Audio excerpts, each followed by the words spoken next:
जय श्री कृष्णा, जय श्री श्याम. मी सारिका देऊळकर. आजचा विषय आहे मोक्ष. मोक्ष म्हणजे काय? म्हणतात की देवा आम्हाला मोक्ष देशील, पण खरंच सांगा, तुम्ही डोळे बंद झाले, आपले प्राण गेले, त्यानंतर आपला पुनर्जन्म होते नाही होत, कोणी बघितला? मोक्ष कसा असतो? मोक्ष हा जिवंतपणी असतो, मेल्यानंतर मोक्ष नसतो. हा माझ्या गुरुवरांच्या सांगण्यानुसार मी तुमच्यापर्यंत पोहोचवते.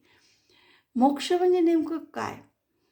तर भगवंताला शरणागत जाणे, देवाला शरणागत जाणे आणि देवाला शरणागती मागायची आणि सांगायचं की आतापर्यंत मी आयुष्य जगलो, चुका झाल्या असेल, पाप झालं असेल, कोणाचं मन दुखवलं असेल वगैरे वगैरे, सगळं काही जे झालं असेल ते झालं माझ्या जीवनामध्ये, परंतु आजपासून मी तुझी शरणागती पकडली देवा. आता जे काही कर्म हरे ते सगळे तुला समर्पित. म्हणजे ते जे कर्म कराल तुम्ही दिनचर्येत, ते सगळेचे सगळे प्रभुचरणाशी समर्पित करायचे आहे. म्हणजे त्या आता कर्म समर्पित केले म्हणजे त्या कर्माचं फळही तुम्हाला मिळणार नाही. मग ते चांगले कर्म आहे, वाईट कर्म आहे, कसे कर्म आहे ते त्या भगवंताला, चांगलंही फळ भगवंतापाशी, वाईटही फळ भगवंताजवळ. देव म्हणाला हा तो मला सरळ सरळ याचं पापही देऊन राहिला, याच्याकडून झालेल्या चुकाही देऊन राहिला.